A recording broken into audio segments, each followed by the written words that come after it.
Good morning बच्चों। तो आज इस वीडियो में मैं आपको परियोजना से संबंधित कुछ बातें बताने वाला हूं, बता रहा हूं। आप इसे ध्यान से सुनेंगे और वीडियो अंत तक देखेंगे। वीडियो आप अंत तक देखेंगे तभी आपको सारी बातें समझ में आ जाएगी, और ऐसे कि हाँ जानते जानते तो दिक्कत होगी।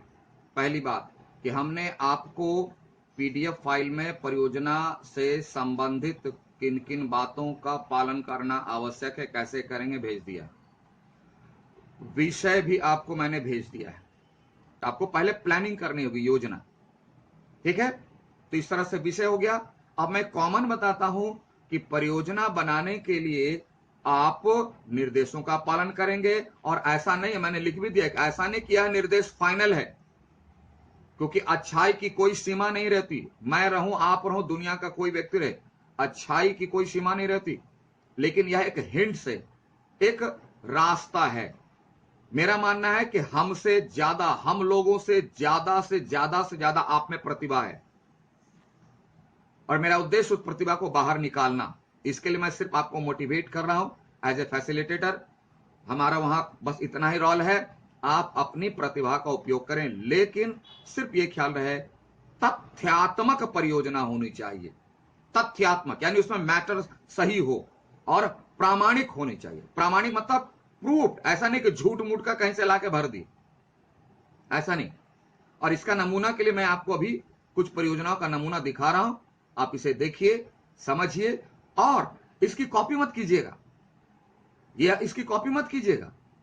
इसको समझ करके इससे बेहतर जितना बनाना हो आप बनाइए, क्योंकि आपको पता है, सबको पता है, सामग्री कुछ भी हो पहले तो वह ठोस होना चाहिए, तथ्यात्मक और प्रामाणिक तथ्य होने चाहिए, प्रामाणिक तथ्य।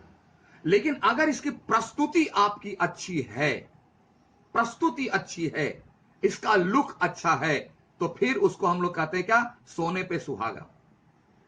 ठीक है, तो आइए इसको देखिए, और ये जो नमूना है आप इसको पढ़ करिए। तो आइए हम कुछ नमूनों को देखते हैं।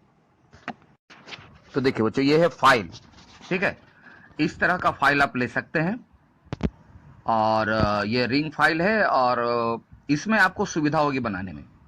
ठीक है, तो इस तरह के फाइल का आप उपयोग कर सकते हैं, और ये फाइल संभव है कुछ कॉस्टली हो, लेकिन ये देखने में बहुत ही खूबसूरत है, और इसमें प्रोजेक्ट बनाने में आपको मन भी लगेगा और देखने में अच्छा लगेगा। देखिए इस फाइल में इस तरह का लुक आपको मिलेगा फाइल में, है ना। दाहिनी तरफ लिखने का काम होगा, और बाईं तरफ पिक्चर या उसके प्रमाण स्वरूप डाटा जो भी देना है। तो इस फाइल में इस तरह का आपको लुक होगा, ऐसे आप अपना प्रोजेक्ट बना सकते हैं। हमेशा याद रखें कि दाहिनी ओर लिखने का काम होगा, और बाईं ओर जो आपने लिखा उसके प्रमाण स्वरूप चित्र है, टेबल है, डाटा है, जो भी आपको देना है दे। और ये आपको हर एक विषय में मदद करेगा। ऐसी बात नहीं कि सिर्फ हिंदी के प्रोजेक्ट। देखिए हिंदी का प्रोजेक्ट है, राजा रानी सीता के बारे में, तो इस तरह से आप बना सकते हैं, और आपको प्रत्येक विषय की परियोजना बनाने में आपको इसमें मदद मिलेगी। ये देखिए, अब इस तरह से आप बना सकते हैं। तीसरा नमूना, ये सब अलग अलग नमूने हैं, और इसमें आप अपनी क्षमता के अनुसार, अपनी रुचि के अनुसार, अपनी मेहनत के अनुसार, अपने समय के अनुसार आप इस परियोजना को बनाएं। परियोजना में देखा जाएगा कि आपकी इसमें रुचि कितनी है, आपने प्रमुख तथ्यों का समावेश इसमें किया है नहीं किया है, और उसको कितनी सुंदर ढंग से उसकी प्रस्तुति की है। ये देखिए, इस तरह से आप बाएं साइड में भी चित्र और उससे संबंधित छोटा सा स्लोगन आप लगा सकते हैं। ये देखिए अगला नमूना है, आप इस तरह से आप ये देख सकते हैं, प्रेमचंद के बारे में लिखा गया, तो प्रेमचंद की जीवनी दाहिने साइड लिखी गई, बाएं साइड में उनका चित्र दिया गया। तो इस तरह से समझाने के लिए आपको दाहिनी तरफ जो भी आपने लिखा है उसे बाईं ओर चित्र से समझा दीजिए। निष्कर्ष देना आपको बहुत जरूरी है। प्रत्येक परियोजना के अंत में निष्कर्ष डालना आपके लिए बहुत जरूरी है। यही आपकी प्रतिभा, आपके मस्तिष्क की उपज है। इस तरह से आप सूची बना लेंगे। देखिए बाईं ओर चित्र बना दिया गया है, इस तरह से आप कर सकते हैं। ठीक है, तो ये सारे आपके सामने नमूने हैं, देखिए ये भी आप लगा सकते हैं इस तरह से। तो ये सारे नमूने हैं, और ऐसा मैं बार बार कह रहा हूं कि यह नमूना अंतिम नहीं है, इससे भी बेहतर आप कर सकते हो। देखिए दाहिनी ओर लिखने का काम किया गया है और बाईं ओर पिक्चर के सहारे उसे प्रमाणित प्रूफ करने का प्रयास किया गया है।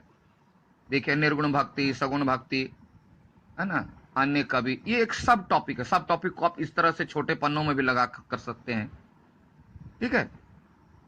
तो ये आपकी प्रतिभा पर, देखिए गोस्वामी तुलसीदास के बारे में है तो बगल में उनका चित्र दिया हुआ फुल पेज में, क्योंकि इनके बारे में फुल डिटेल दिया जाएगा। अब देखिए दाहिनी ओर लेखन का काम किया गया है, बाईं ओर उससे रिलेटेड चित्र है। यहां चित्र नहीं दिया गया, लेकिन आप लगाएंगे, चित्र हो या उनके बारे में कुछ वक्तव्य हो कि नहीं कि। चलिए बच्चों, तो आपने नमूना देखा। अब उम्मीद है कि इस नमूनों को देख करके आपके दिमाग में बहुत कुछ आइडियाज आ गए होंगे। और भी सारे सोर्स आप अपने से कहीं भी आप नमूना देख सकते हो, उसे देखिए, समझिए और उसका उपयोग कीजिए। फिर 3 बातें याद रखना, परियोजना तथ्यात्मक होने चाहिए, प्रामाणिक होने चाहिए, ऐसा नहीं कि झूठ मूठ कहीं से भर दो। और उसका प्रमाण कहां दोगे, तो परियोजना की बाईं ओर जो सफेद पेपर है वहां उसके प्रमाण स्वरूप चित्र लगाना है, टेबल देना है, आपको लगाना है, ठीक है। तो उम्मीद है कि आप परियोजना को समझ गए होंगे और इसमें आपको बहुत मदद मिलेगी। और मे बी अगर और भी कुछ दिमाग में प्रश्न रहे हो तो आप अपनी कक्षा के लाइव क्लास से जुड़िए और वहां अपनी शंकाओं का समाधान कर लीजिए, ठीक है। Okay, thank you, have a nice day.